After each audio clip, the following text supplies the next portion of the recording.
Hello, everyone. Welcome to my channel. I am Ananda Rose, and today I have with me the beautiful Morgana Sophia. Hello, Morgana Sophia. Hello, my darling. Thank you so much for the invite. And don't you look beautiful as well today? Oh, thank you so much. It is my pleasure. I watched your interview with Tim Wilde, and I thought I need to talk to this lady because she's so fascinating. Morgana Sophia. I mean, wow, that's quite a name. And of course, knowing what I know about Morgana, and understanding that there's my understanding of her about the dark and light, I thought I'm fascinated to know what that's all about. And I really wanted to know more about the Sophia part of Morgana Sophia. So I know we went straight into it, but Love it. tell Okay. us then. So, So Lexi, before you tell, why did I call you Lexi now? How naughty is that? Because that is your name, but that's you my are birth name. that's Yeah. your birth name, but and for everybody, yes, that's the birth name of Morgana Sophia. But in authentication, she's called Morgana Sophia. Okay, right. So please tell us, Morgana Sophia, a little bit about your work because you've got Instagram, you've got YouTube, you've got your website. Before we talk about Morgana Sophia, I'd like you to tell us what you're called, like what your title is, because it's quite fascinating and you're the best person to tell us. Oh, thank you, my love. So, as Morgana Sophia, I am a priestess astrologer. So, what that means essentially is that I have not only done my astrology training, I've also trained with the Glastonbury Goddess Temple as well. So, we use this beautiful course, it's called the Silver Spiral, in which we take astrology, we reclaim the ancient art of astrology back to feminine astrology, but also alchemy as well, so that we are really preparing ourselves for the move from the age of Pisces into the age of Aquarius. So my day-to-day life, you often find me kind of doing birth chart readings, doing a whole load of chart readings for people. I also do a lot of work around the moon and put a video on Facebook most weeks, just kind of giving the energies, but also blending in not just the astrological energies, but blending in the ascension energies as well. I think it's really key that we take the astrology and we take the incoming ascension energies and make it so that we can all understand it. Astrology itself can be quite complex. Ascension can be very complex at times. So it's just finding that place where we can really understand the movement of the planets and the additional light coming in as well. So I work predominantly as an astrologer. I'm also a an author as well. So I've written a book this year, which is quite Well exciting, done. all about new Earth leadership. And how we're stepping into the age of Aquarius. And I'm also what I call a soul alchemist. Most people would call you a spiritual mentor or a coach, but I really help you alchemize all parts of self so that you can step into your highest goal print timeline and really shine, because we are so needed to have these really strong, powerful energies. And I'm going to say men and women who are going to take us through Yes. into the age of Yes. Aquarius as heart-led rebels, breaking free from the matrix that's programmed us into a place where we are leading our life, leading our communities, way showing from our hearts. So that's a Yeah. little bit about me, what I do on a daily basis. I really like this constant reference to the heart, right? Yeah. Yeah, when I was reading up about you on your website, that was really what was grabbing me was this thing about the heart was coming into it all the time. Yeah. And and that's it. That's what's going to support us and take us through this transition. The heart or the transformation. It's the heart. Yeah.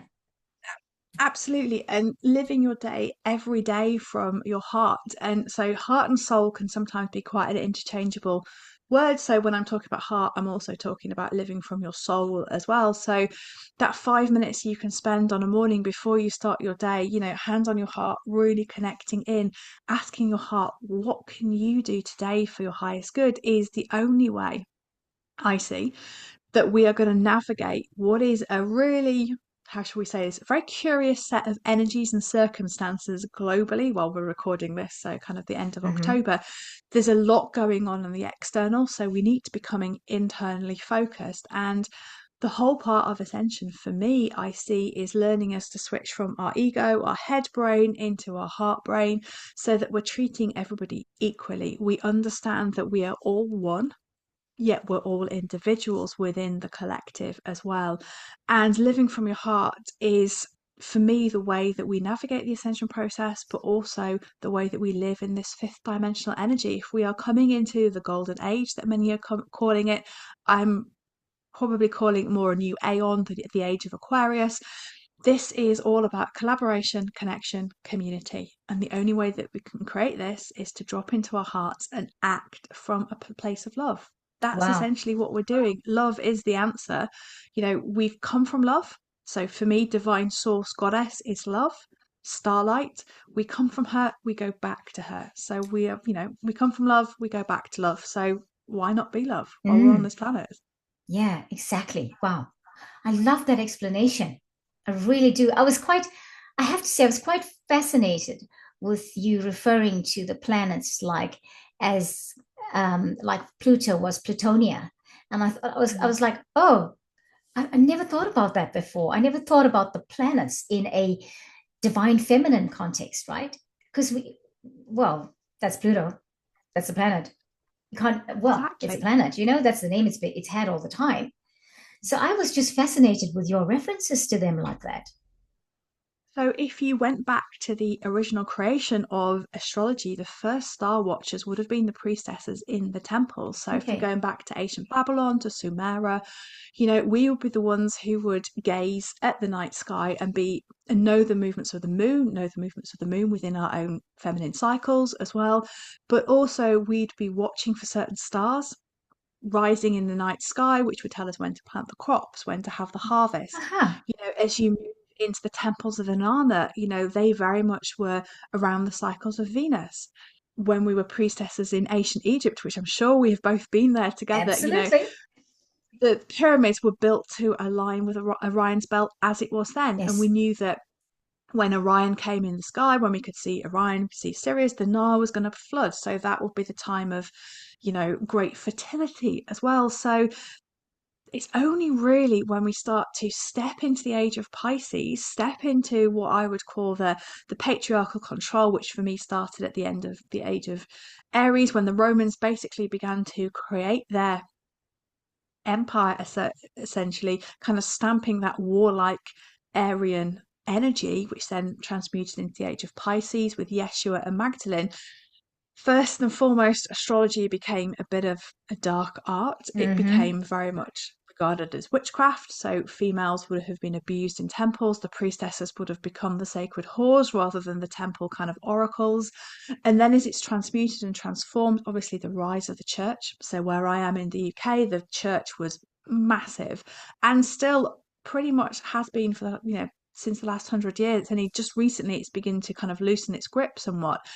But that would have been stamped out, and then Mm. astrology would have been taken over by men who would have used it as part of their medical practices. So you would go and see someone for something that was wrong with you. They'd probably cast your chart, they'd look at your horoscope, prescribe you some herbs, and off you go.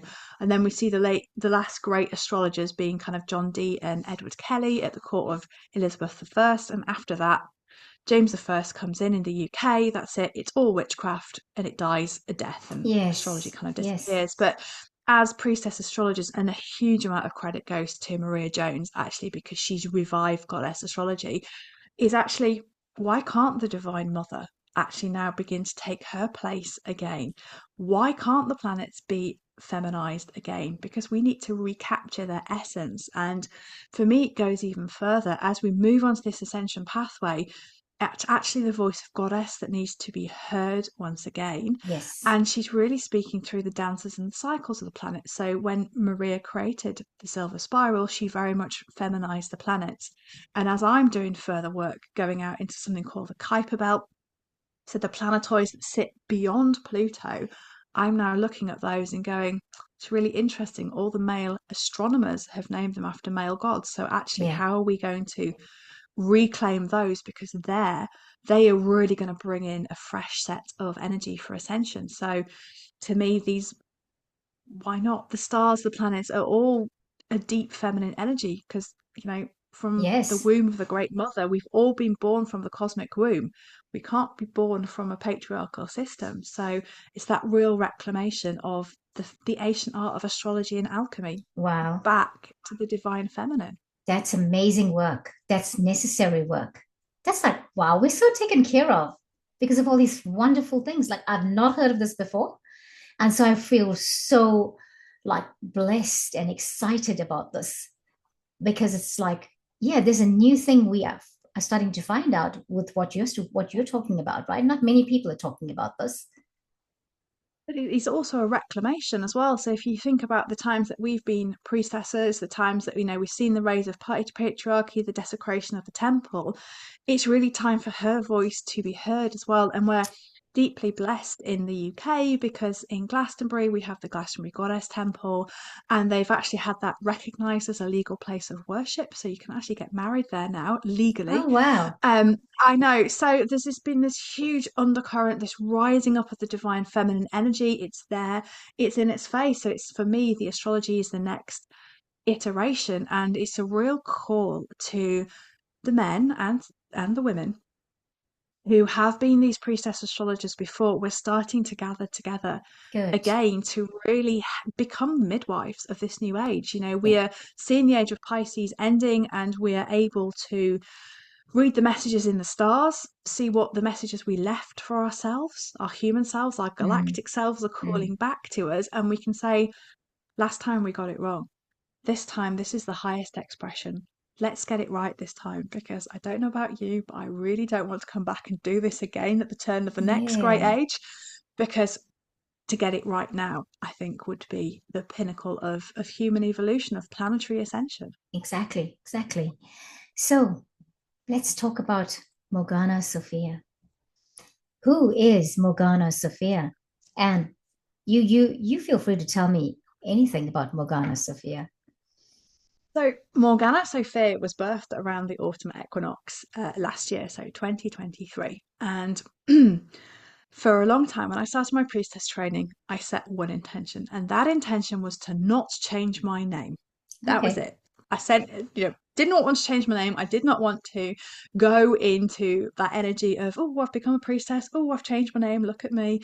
Not that there's anything wrong with that, by the way, because a lot of people do. And I had this song in my head for about a whole weekend. It just would not go. It's a beautiful song called Morgana by Heloise Pilkington. She's a lot of goddess songs. And I couldn't shift it, and I couldn't shift it. So I wrote it down on a bit of paper and kind of left it. And then as I kind of followed on from my priestess training, I was then reading a beautiful book by Trish McCannon, which is The Call of the Divine Sophia. Probably got that title wrong. And I'd always been fascinated by the energy of Sophia, the divine feminine incoming for the Age of Aquarius. And I remember being in meditation one day and going, oh, I wonder if I've got a priestess name. It's like, okay. And it just came through really, really clear, Morgana Sophia. I was like, okay, I'll sit with that a little bit more. And then the explanations start to come. Morgana, because Morgana Le Fay, or Morgane Le Fay, was very much, to me, the equal of Merlin. She represents the bit of a rude word, the bastardization essentially of the divine feminine, the stripping away of the feminine power, the turning everybody into a witch because she stood in her own power. She is the representation of the abused divine feminine, the third dimension. And she is the one who will take us over the bridge from the fourth into the fourth dimension, into Sophia, which for me is the energy of the fifth dimension. It is really the embodiment of the divine feminine coming back to balance the divine masculine. So even now, we have a lot of divine masculine going on in the ascension process. Yes. And we actually need to counterbalance that with the divine feminine. So I don't know if you're involved when we anchored in the energies of Helios, the eighth central sun, very, very male energy. And she's Yes. there, and Yes. she's coming in as the ninth central sun. It's not something I've really shared with people yet, but she came in on Lionsgate portal for me Yes.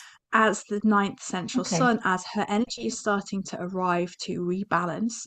And that ninth central sun will eventually come online 25, 26, depending on how we go forward with our ascension process. But Essentially, I was then described as my work is the bridge between the old and the new, to use the astrology, to use the energy of Morgana, both light and shadow, to transform, transmute, to alchemize, so that we can all, as a feminine collective, step into Sophia, her energy, but also activate that within the men as well, so that they step into their feminine Yes. energy, so that they can find the balance, so that they understand that the divine masculine for us is a role of holding space for us to do the alchemy, holding space for us to give us, in a very old fashioned way, but actually to protect us. Because the divine feminine is the one that's going to do the work now. The Yeah. divine feminine is going to anchor in the energy. So we need that strong divine masculine to hold the energy, to hold the space, Mm, to give us mm, the freedom yeah. to allow us to be ourselves so that we can do the work. So I often see us as a circle of women surrounded by the divine masculine who are holding this Yes. massive energy vortex to allow us to alchemize. So that is how Morgana Sophia was birthed within me. And um, I was writing my book, and random thoughts that pop into your head was, go on, write it under your priestess name. It's like, oh, I can't do that. I'd only ever told my partner my name. Walked into the kitchen and said, what do you think? And should I write the book under a different name? He looked me straight in the eye and said, yes, write it under your priestess name, and walked off. So that for me was that massive call from Yeah. Goddess of, Yeah. actually, do you know what? Step into your true authentic Uh-huh. self. So all Uh-huh. still know me as Lexi, but Morgana Sophia is very much the embodiment of the energy that I'm wanting to bring through. Which is probably a very long explanation for Oh, no, you. no. I love it, even if it's long. It's not long. It's very interesting, actually, because I feel like um these changes that are happening with us when we're getting these downloads, there's a journey to it. It doesn't just happen and then you like, and then you start to see more about why. You start to fit into those boots as such, and then you realize, this is how I am. Like, I mean, I'm known as Rose McNair, but if people call me Rose McNair anymore, I feel like I don't know who that is. But if someone says Ananda I agree with you. Rose, it's like I've changed now. I don't really feel like I resonate with Rose McNair anymore. It's a different And that's person. the same, that's very much the same for me. You know, if I look back at my original birth name, is actually Alexandra Beatrice. I changed it Wow. to Lexi when I came to university because I don't enjoy being called Alex. It doesn't suit Yes. me.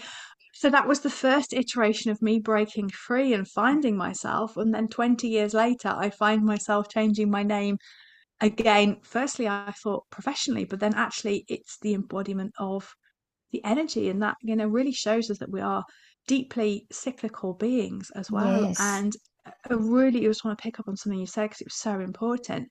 And for anyone who's listening, these downloads, these changes don't happen overnight. You have to sit with them, you have to integrate them, and we have to get away from a place. And this is my drum to beat, you know, on social media. Oh my God, I've had a download. This is what's going to happen.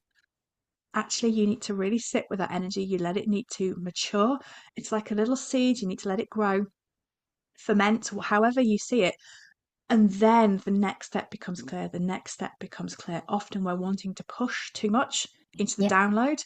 We need to sit back. And that's very much the energy I'm feeling from now till solstice, is let the downloads come, really sit with it, mature it, grow it, then come out with it, because we're preempting a little energy and there's so much to come. We can't preempt that. So if you're having these Yeah. massive downloads, if you're feeling like this is going on, sit with it, be with it, because you and I both sat with it for a long time. And it took me, oh God, 9 months before I even thought that changing my name was a Yeah. good Yeah. idea, Yeah. because I had to get the background information. I had to Yeah. go and do my study on Morgan Le Fay, why she was castigated. I had to do my study on Sophia. So I had to do the human cerebral Mm, stuff mm, as well mm. as receiving the download. So Yeah. it's not instantaneous, but isn't that the fun part of being human in Yes. this It's the incarnation? journey. Yeah. Because I was talking about it. I know I was talking about it sometime in July, August last year, talking about the name. And then I forgot all about it. And then when the time was right, it sort of came back to me. And then we just took the journey to it. So I would like to just come back to Morgana or Morgan Le Fay, as you call her. Is that how we say it? Morgan Le Fay? Is that Morgan what you Fay, yeah. Morgan Le Fay? She didn't get a good rap in the Merlin series because, well, she didn't. And it's No, interesting you say that because, I was so enthralled with Merlin because he's awesome. Merlin, we love Merlin. All of us love Merlin. We work with Merlin from time to time, all that stuff, right? But in hindsight, or reflecting on it, of course, there were some times that it was really sad to see what was going on with her. She didn't understand what was going on with her in the beginning. She used to have all these dreams. She was absolutely loving and wonderful. And then suddenly things were happening that brought out a dark side. It was just a sad case, really, at the end of the day. But I think it was written by a man, probably, you know, do you know, and really, go on, sorry. so I think maybe the focus was really about showing Merlin's powers and how he supported King Arthur, right? Rather than what she could do. And so, I mean, so much of our movies and what comes out in media that's mainstream or whatever is going to talk like that, right? Because it's a very man, well, it's a man focused world, right? Yeah. So it's good that somebody speaks for her, somebody stands for her and says, well, you know what, here's the truth about it. And I like the light and shadow thing because we all have it. Yeah, we do. We all have light and shadow. There are parts of ourselves we don't want other people to see. We're in Scorpio season at the moment. That is the time where it starts to come out of the box and really begins to make it shown. But I think going back to that series, because I remember watching it, I think I might have still been living with my parents at one point, and I was enthralled. I used to watch it, and then I used to go and work in about a 6 hour shift on a Saturday night in the pub next door.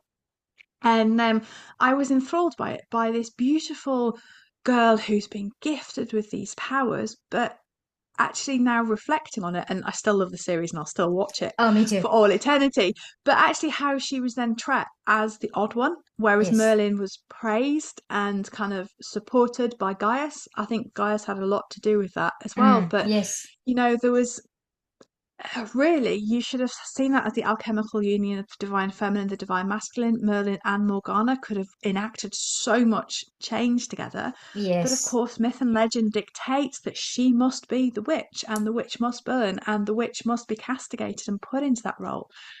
What would have happened if they retold the tale that Morgana and Merlin saved Camelot for Arthur and his line? She is the representation of all that is wrong with kind of the patriarchy, with people who write books who don't really understand, but also how we've trapped each other as well with Yes. anyone. We don't have these superpowers where I can just, do that and flick a load of objects across the room, but how do we treat our children who are super sensitive? Now, Yes. I don't have children, but I have friends who have super sensitive children. They require a very different way of being brought up because they can hear, they can see, they know they're star seeds. So actually, you feel sorry for that medieval girl that is castigated, because that's still the story, isn't it? In any Still is. Yeah. Disney movie or whatever, any fairy tale, she's always the bad girl. Well, Yes. actually, maybe we should reclaim the bad girl. Maybe we should integrate her in ourselves and stand in the whole totality of who we are as women. And that very much, it's the same with the legends and the myth, the story of Lilith as Yeah. well, Yeah. castigated, thrown out of the Garden of Eden because she didn't submit to a man. Yes. That's Same the with story of her. Morgana. Yeah. It's the archetype. We need to reclaim the bad girl, transform ourselves from being the people pleasing girls into women who stand in their own truth, can say no, but do it from the heart. Yes. Yes. And that it's okay to have that side of ourselves that Yeah. it's not so light because it's only in darkness that you can realize that you're moving to the light, or you can look at and say, oh, actually I think that one's better, because everything is relative and relevant. That's my understanding. And recently I've been using the word, or I've started to say things like shadow side. uh I never I did not hear those words before. It's becoming very common that we say shadow side. And I've started to realize, oh, I do have that shadow side that I need to work on because it's a very, maybe now I can say this because I couldn't say this maybe 3 years ago. It's that side of, oh, it's third dimensional. So I'm not going to do it, or I'm not going to be that way, or I don't want to be that way. But we're now saying, hey, you know what? Even if it looks, just be true to yourself in being authentically yourself and being true to yourself. What you're actually doing is you're saying, I know that I'm working in, I have a light side, but I also know that there's other parts of me that I need to own it, that it's not light, it is a shadow, and that I'm taking the journey to myself. So I need those things that will come out. I need to learn from it. It's going to help me carry on with my journey, right? The shadow Yeah, and side. Yeah. sometimes your shadow is holding your greatest gift Yes. because there may have been something that's happened in this life or past lives that, excuse me, have hidden an innate talent from you, and your shadow keeps you safe from accessing the golden shadow which is hidden behind. So there's many ways of looking at it, but we have to get really comfortable with we're not perfect. On this spiritual path, we are not perfect. I could list you out my faults. That's my shadow side. I work on those, I transmute those. I mean, I've got Saturn, Mars, and Pluto all in Scorpio. So, going to work on shadow, kind of delving into the darkness is Wow. kind of is becoming now really second nature. But embrace all parts of you. For example, if you were being a little bit judgmental, that's a good word, about another person, acknowledge it. Okay, I've been judgmental. Okay, I kind of got off on that a little bit. Okay, why? Okay, so that's part of myself I don't like, but can I learn to love that part of myself? And when it comes up, look it in the eye, go, I see you. Mm, I love you. mm. Now, Yeah. why? Yeah. Why would you say that about somebody? But it's totally shifting our mindset to actually love our shadow, because really, what is light and what is dark? What is good? What is bad? Who put that connotation Yes.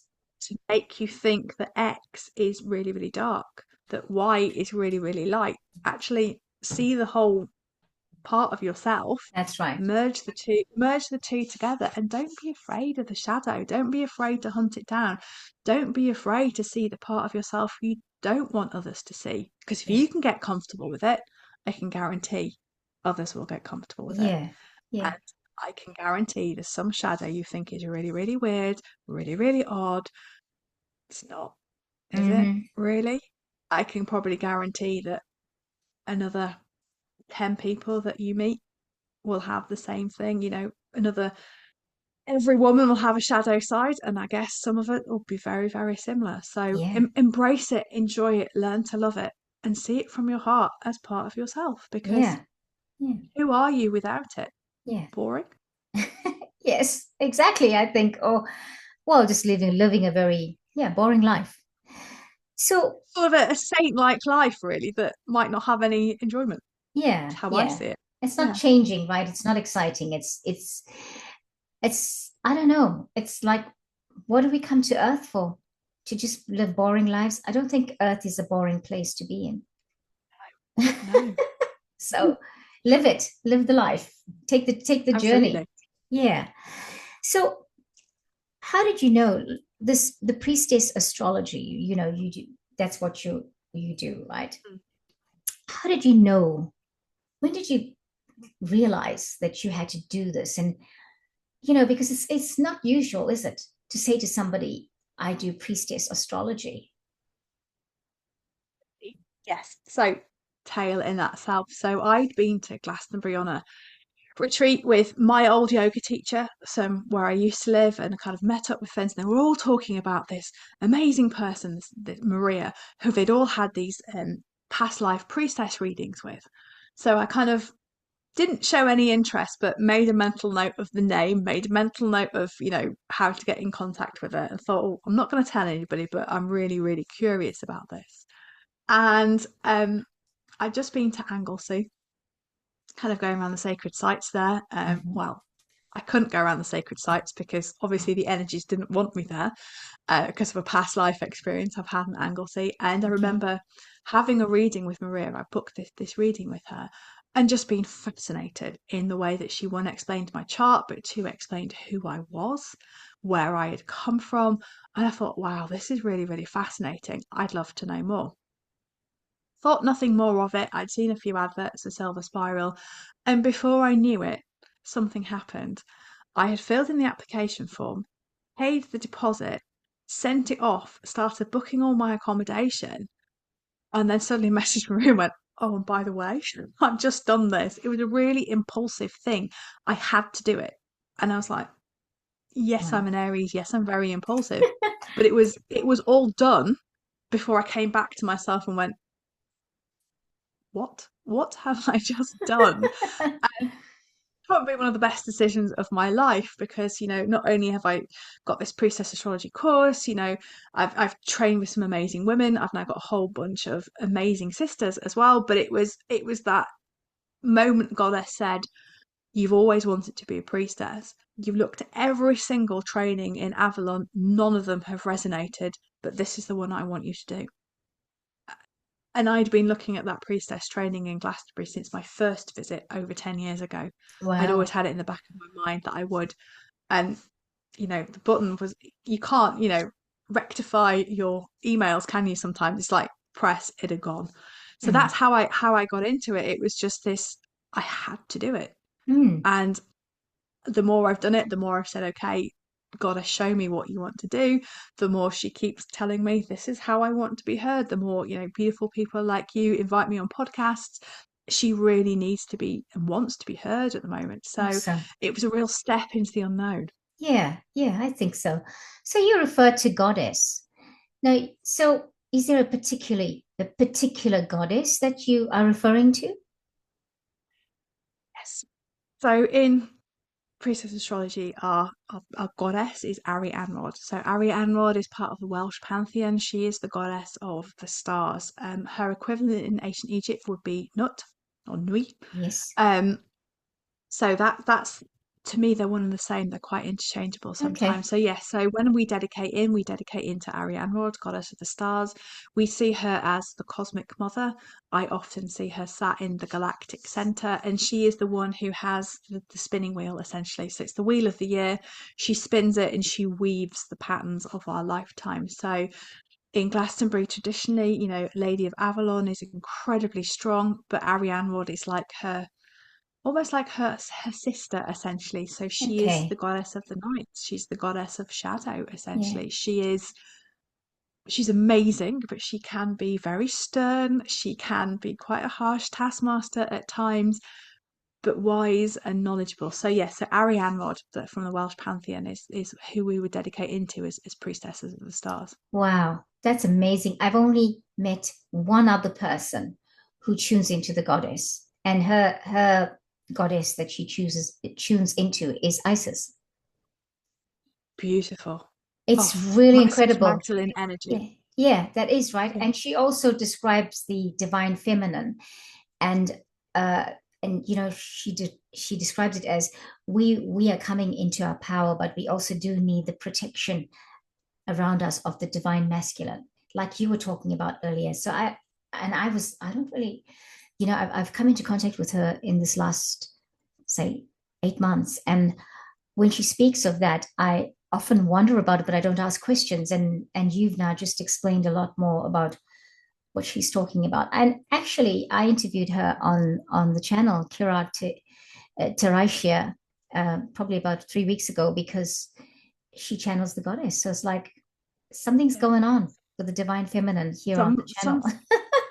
Yeah, something is going on, and the thing to remember as well is that Ariane Rod is the face of a face of goddess. So whichever goddess you're channeling, for all aspects of this Okay. divine mother. That's how I see it. But within goddess astrology, sometimes we would, depending on the season, we might put our altar. So we would have it maybe to the archetype at the moment of Scorpio.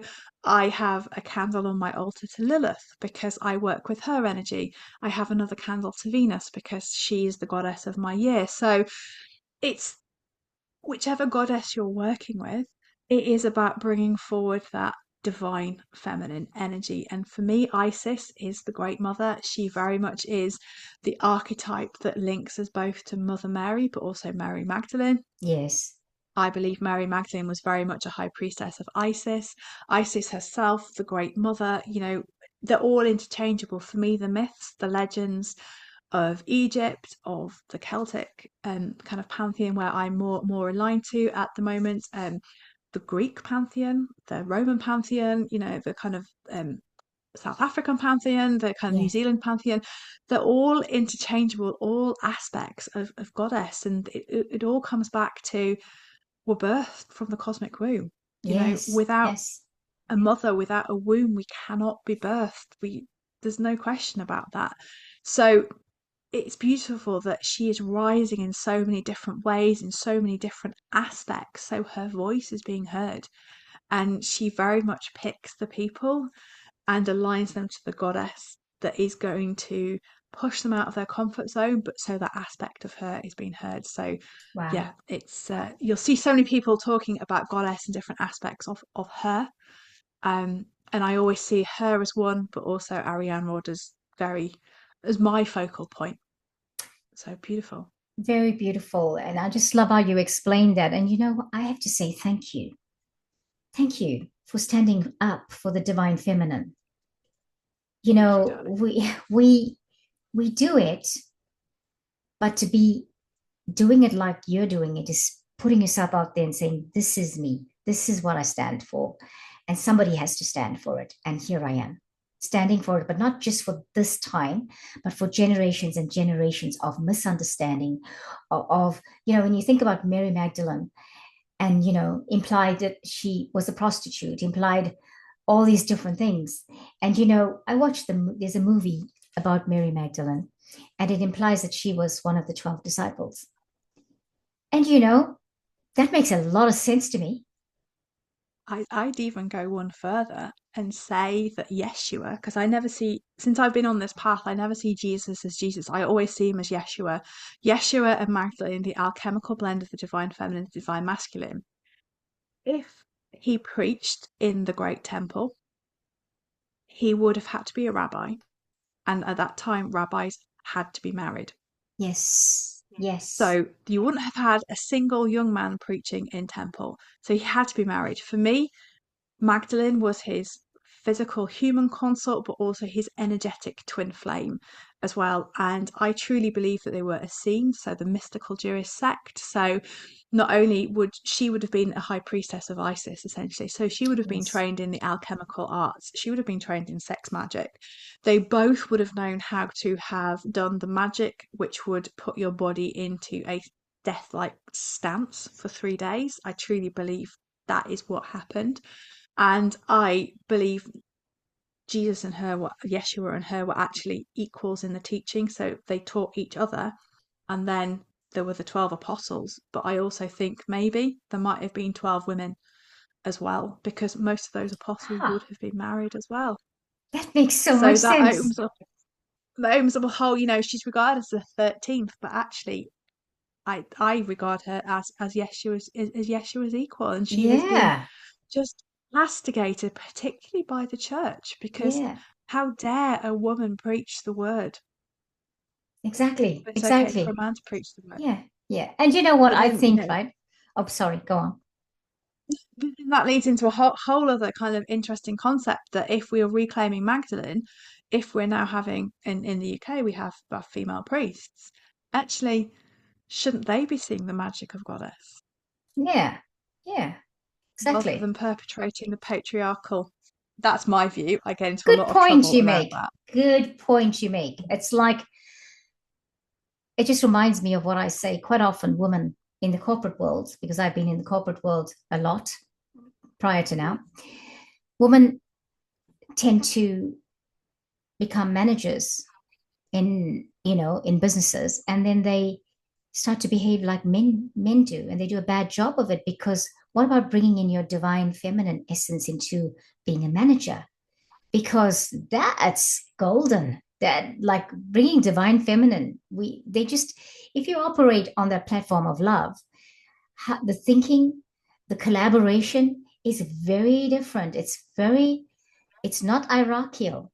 It's not controlling. It is very, what's the word? Blended, easy, using the strengths of people. The collaboration, it's collaborative style of management, Yeah. right? Yeah. And isn't that funny? Because I was in the corporate world as well. So I was in the rail industry in the UK, which I absolutely loved and really appealed to my inner divine masculine. And I ran a team and I was quite harsh, I think. I was known as the icy hearted queen. Oh no. But oh, I know. But knowing what I know now, I would have run the team differently. And I wanted to run the Yes. team differently then. But actually, it was thrown back in my face. So when I was seeing people with love and compassion, they threw it back in my face and took the Mickey because they felt, and then but I couldn't put my boundaries in. So I was still learning, still growing. But Yeah. also, as well, when we're in the corporate world, and I am totally guilty of this, when I used to go to investment panel, it was 3-inch heels, very nice fitted dress, loads of red lipstick, really embodying that kind of Babylonian Lilith energy to get my own way. And that Yes. was a manipulation of the divine feminine. We've all done it, right? Because Yes. if you Yes, haven't, absolutely. then really. But so it's how do we, and going forward into New Earth as well, how are we going to manage? How are we going to lead? And it is from our heart, and it's going to take time, but it is people like you and I who are moving forward as these leaders. Actually, part of our role at some point will maybe to go back into that corporate world and actually show them how they're going to do it differently. Yeah. Yeah. Because if not, the corporate structures are going to collapse. Definitely. Definitely. I don't know that I'm going back. I hope not, now that I think about it. And I don't But want to. if exactly, but I guess if it's meant to happen, we'll feel that we are in tune enough to know that we're going in there to do that, and it's for that period of time and for that purpose. I just feel like you know we it's gone out of my head what I was going to say, but I feel like being in the corporate world. Just coming back to that operation from heart, it's not allowed to operate from heart. If you are seen to be doing that, you're looked at as not good management material, weak, and that is needing to be changed, because those are the aspects: caring, loving, kindness. All of those aspects need to come back into the corporate world. They need to be in the corporate world. I don't think they ever really were, because they never considered as strengths. You can't be yourself, because if you're going to be yourself, you will not survive that jungle. Totally agree. And it was only when I threw out all my corporate clothes, having been out the corporate world for what 4 years now, and looking looking in my makeup bag before I saw you, actually, of like, whoa, how much did I used to wear? I used to literally put a mask on every morning. I always wore my hair up.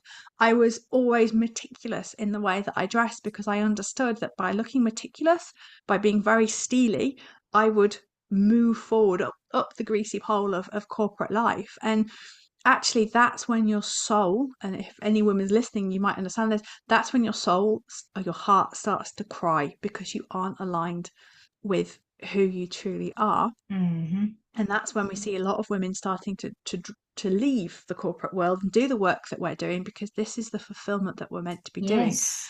And at some point, though maybe not you or I, but women will go back into the corporate world to teach people how to be how to be heart-led leaders. But there's a lot of change needs to come. However, we can lead by example by creating our communities now, whether it's physically or online, Yes. based on those principles of kindness, of fairness, of equality, that we all have leadership traits, but we also collaborate together. So there'll be times where we need to step up and be the leader of the group, and other times where actually it's going to be a collective decision making. It's this real intricate dance until we find that balance point. Mm. And I think it's going to be fascinating going forward of how we, as New Earth leaders, as heart-led rebels, really establish a different way of being within our communities. Yes. Yes. Exactly. I love that. I have to ask, and you probably, I don't expect you to know everything about this, but are there many priestess astrologers around? And I suppose they are in your world because of what you're doing, but are there many priestess astrologers around that are telling the story like you are? The answer is I'm not entirely sure. So we've all trained. I think there is maybe 40, 50 of us who have done the Okay. training. So the training started, I think, in 2020. It started the weekend that we locked down, actually. Okay. I wasn't on that course, but we are a very small group, and it's how we interpret the messages and what Goddess is asking us to do. So, I don't know, always reference Maria Jones. So she's the creatrix. She's kind of the she runs the course essentially. I'm trying to think of a beautiful way of describing it, but other than a creatrix. So she's a force to be reckoned with. She's beautiful. So her and I actually share the same North Node. So we're talking constantly. Some people will be taking it into their workplace. So we're all spreading the message differently. And I guess the Okay. answer is a few of us, yeah, a few of us will be talking about it, but it's for me, it was I said I wanted to talk. So literally it's given to me and said, okay, so if you want to go and talk, you go and share my message. Aha. So Wow. That's awesome. yeah, there are many of us. It's just whether we're choosing the path to speak or we're Yes. choosing to be of quieter service and just working with our communities. Wow. Really effective, I think. And I mean, you do have to have in that community, the small community that it is at the moment, right? You do have to Yeah, have people doing different things, having different skills to I suppose ignite everybody else with this yeah, information. absolutely. And we are really, really lucky. I know I was with doing some work for the first years. There's a few ladies in Australia, there's a few ladies in America as well. So, and other countries. So it's starting to become a real. Oh, and Brazil actually. Okay. Yana's in Brazil, so she's starting to spread this beautiful kind of web of light. So as we progress, there'll be more and more of us, I think. Yeah. Wow. What but it's a unique group of people doing this, all of you, I feel. And Very very unique, very beautiful group. different. Yeah. Yeah, Yeah, very different aspect altogether because now what you're doing is you're breaking down some walls. And you call Pluto Plutonia, and you refer yeah, to the outer planets as the goddesses. I think, yeah. wow, We refer to all the planetary goddesses as planetary goddesses. You know, we go around Sol, the solar goddess. You know, they're all yeah, yeah, I heard that feminized. word, Essentially, soul, the even solar Mars, we goddess. see. Yeah. Yeah, I mean Mars. We don't change Mars's name, but we see her as the fire goddess, the red goddess. You know, she's very powerful, very kind of sexy and warlike in her armor. But you know, we channel those because essentially, again, they would have come from the cosmic womb as well. And when you shift from that patriarchal, oh, Saturn, you know, the god of time, to Saturnia, she, the crone goddess, the one who, the Kaliak, the one who's been here, it softens the energy, but there's still that real dealiness behind Yeah, her words as yeah. well. So she, you know, it totally shifts your perspective. And the more that we, for me, the more that we verbalize and the more that we're not afraid to feminize the planets, it does grab people's attention in that kind of hook. Oh, well, what do you mean? And the number of people I've had on YouTube going, well, actually, it's Pluto and this is the myth of Pluto. Like, actually, do you know what? That's great. That's your truth. This is my truth. And Exactly. this is how we see Plutonia as the dark goddess of transformation. And why not? Why not Plutonia? Why not? You Why know, not? why not Plutonia? And It why just should makes so all much the sense. astronomers have fun naming it? Why should they Exactly. have the fun? Let's have the Yeah, fun. Let's reclaim exactly. it all. It's taking back that, yeah, taking back the, I'm trying not to say power, but it's taking ownership, taking back the Taking ownership. Yeah, ownership of who we are, and that we too have the ability and the birthright to bring in the feminine energy, to name things from a feminine perspective. It's not just all the one-sidedness of it, right? Yeah, exactly. And it's about us stepping into our I am sovereignty as well. You yeah, know, exactly. That's essentially what it is. If we are stepping into the true I am presence, then actually, why can't we reclaim Mm-hmm. parts which for thousands of years have been held? And if you think about how, I was going to put this really succinctly, how the energies have held on to the patriarchal systems, how the energies are holding on to the 3D matrix, by changing the names, by stepping into our I am sovereignty, we begin to break the matrix up and we begin to create that fifth dimensional matrix. We Yeah. begin to step from one to another, which is Yeah. where we want to be. So don't forget as well, sorry, It's okay. it's magic in the words that we speak. Spelling. Every time that we reclaim our truth, every time that we call her Plutonia and Saturnia and Neptunia, and reclaim Venus as the lover goddess, we're putting that magic into the world. Yes. Yes. We're reclaiming it from Yes. those who have used words as weapons against us. Yes, indeed. And when you said Mars, Mars, the name doesn't change, but the feminine side of Mars and how you described it, and then you suddenly see Mars, this cool girl. She's like awesome. The energy of what you were saying suddenly showed Mars, the divine feminine Mars. Like, wow, didn't see that. I didn't see this. I didn't see it like that before because Mars is supposed to be representative of the divine masculine, the warrior, the warrior planet, Mm. the warrior god, whatever, right?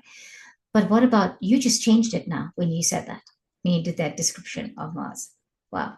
What about seeing her as well as the as an Amazonian warrior, but Yeah. coming in to fight for justice and equality, but also igniting our inner passion as well. Mm-hmm. So we Mm-hmm. we take away that kind of warlike, warmongering energy and bring it into actually you use that Martian energy to step into your own sovereignty to enact Yes. change. Yes, absolutely. Absolutely. Well, Morgana, Sophia, I'm going to put your contact details in the description box. Is there anything else you want to share with us because that I have not asked you? Just remember on this whole awakening pathway, you're never on your own. You're always deeply, deeply supported, whether it's in the physical or the non physical. And, when it all gets a little bit kooky in the next few weeks, disconnect, drop into your heart, and take the action your heart is asking you to do. Develop that relationship because that will guide you through. Thank you. That was absolutely well said. Absolutely well said. So I know that you're going to come back because I've been looking things up. I've been looking on your website. I have watched your YouTube channel and questions have popped up. I've got like 3 pages of things here that I wrote questions on based on what I was listening to. And I think in that we will find something else that we need to share with the collective. So if you would oblige us and if you would honor us with your presence again, that would be really good. But obviously based on your schedule. So, Darling, I'd be absolutely delighted to join you again. Thank you so much wonderful. for having me.